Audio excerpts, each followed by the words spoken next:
The United States is already struggling to afford two sixth-generation stealth fighters. Now, the Marines want their own. Right now, the Pentagon is trying to pull off the most expensive aviation gamble in human history. We already know about the Air Force's F-47, the NGAD program. It's moving fast, but it's tracking to cost an eye-watering $300 million per jet, roughly 3 times the unit cost of an F-35, with the total program potentially exceeding $100 billion, depending on procurement scale and its associated systems, including wingman drones. Then you have the Navy, quietly trying to fund its own carrier-based 6th-generation stealth fighter, the F/A-XX. That's 2 entirely separate, multi-billion-dollar programs for a Pentagon that's already suffocating under massive modernization bills. But this month, the math just got completely broken. So why are the Marines suddenly planning their own 6th-generation aircraft? Why is the Navy's futuristic F/A-XX already fighting for survival? And could America's most ambitious fighter programs collapse under their own cost before they ever enter combat? Let's break down. To understand why this matters, you have to go back to the beginning of the stealth era. For decades, air superiority was an American birthright. The F-15, the F-22, the F-35, a lineage of dominance that no rival could match. But the world has changed. China's J-20 is flying. Russia's Su-57 is operational. 5th-generation stealth fighters are no longer an American monopoly. They're a growing market. And in the corridors of the Pentagon, that reality has triggered a race to build what comes next, 6th generation. A class of aircraft so advanced that the full specifications remain classified.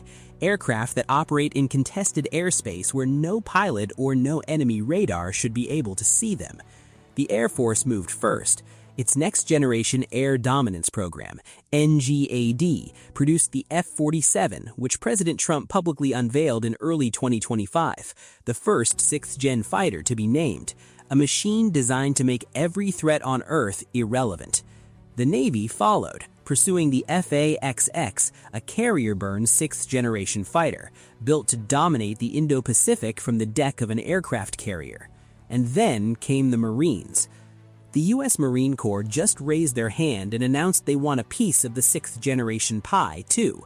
For decades, the Marine Corps has lived by a brutal reality.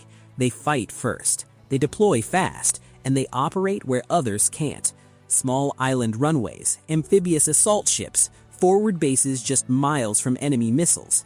That's why the Marines fell in love with the F-35B, a stealth fighter capable of vertical landing, a jet designed to survive in chaos. In 2026, Lieutenant General William Swan, the Marine Corps' Deputy Commandant for Aviation, laid out the vision.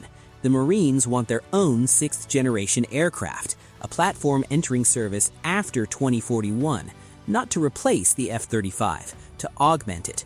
The concept is outlined in the Marine Corps' 2026 Aviation Plan, a document that reads less like a wish list and more like a declaration of intent. And General Swan was direct about what this aircraft would look like. If you had to say, hey, what is it going to look like?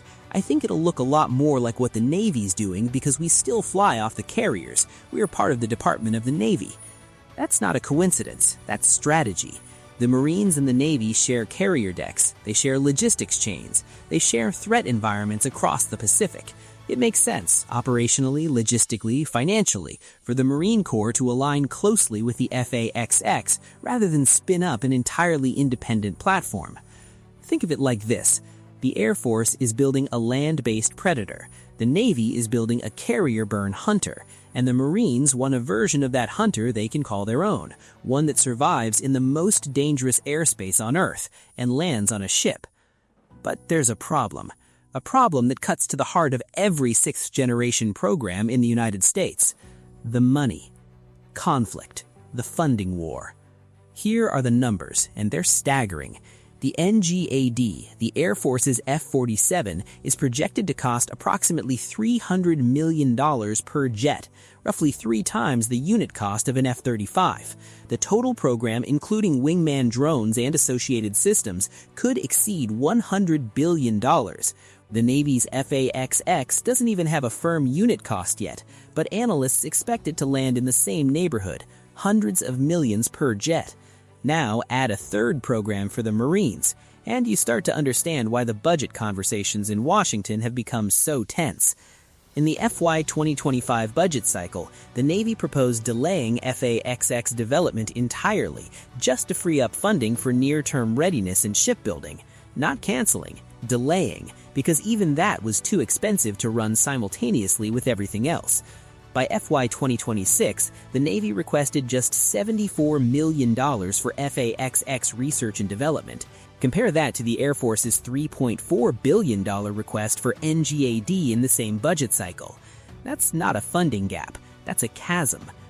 Chief of Naval Operations Admiral Daryl Cottle publicly called FA-XX an imperative for the future of carrier aviation in December 2025, and simultaneously increased pressure for a quick decision on the program's future. But a quick decision requires money, and the money keeps going somewhere else. And this is where things get worse. Will $1.5 trillion be enough? The proposed 2027 defense budget stands at $1.5 trillion, one of the largest in American history. It sounds like enough. It isn't.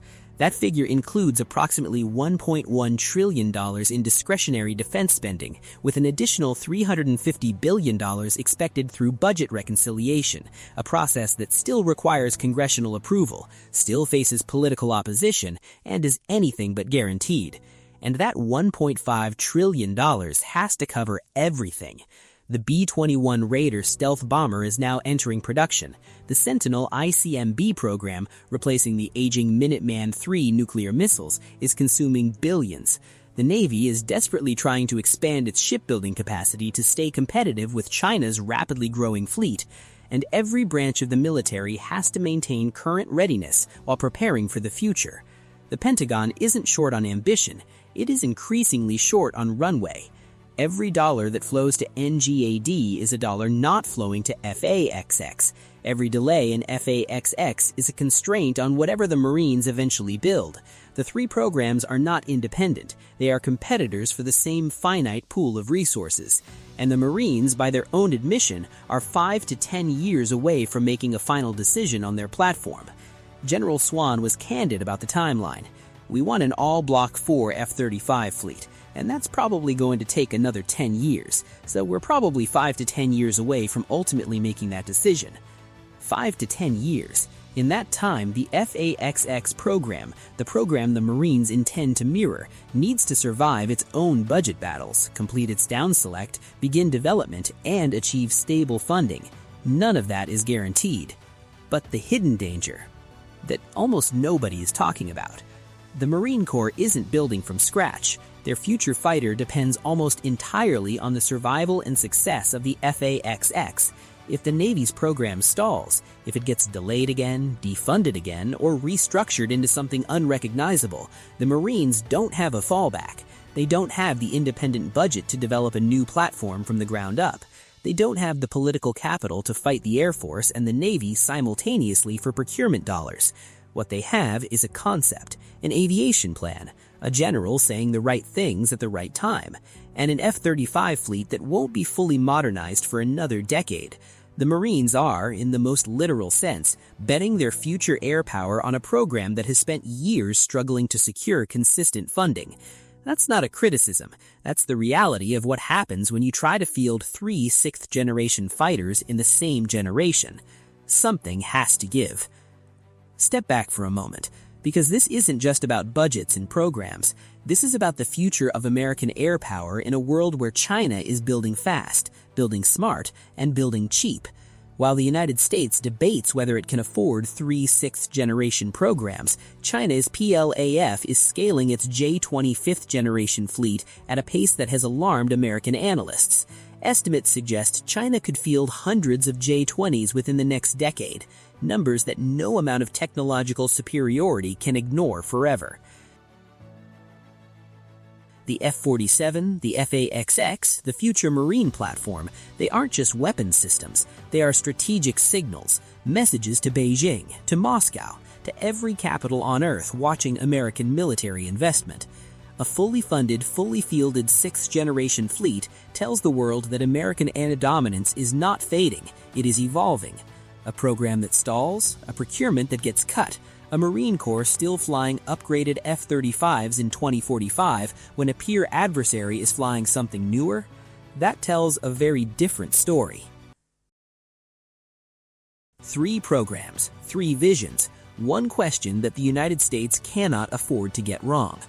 The Marines didn't enter this race to lose. They entered it because they understand something that budget spreadsheets struggle to capture, that the next war will be won or lost in the first hours, in the skies over contested waters, by pilots in aircraft that either exist or don't. General Swan is right to be patient, to watch, to wait for the technology to mature and the threat to clarify. But patience has a cost, too. In a world moving this fast, where China launches new aircraft, new carriers, new hypersonic weapons with industrial efficiency, the luxury of waiting may not exist forever. The F-47 is real. The F/A-XX is fighting for its life. And the Marines are watching, carefully, from the flight deck. The question is not whether America can build the greatest fighter jet ever conceived. It has done that before. It will do it again. The question, the one keeping Pentagon planners awake at night, is whether it can build 3 of them at the same time, against the clock. The answer will define the next 50 years.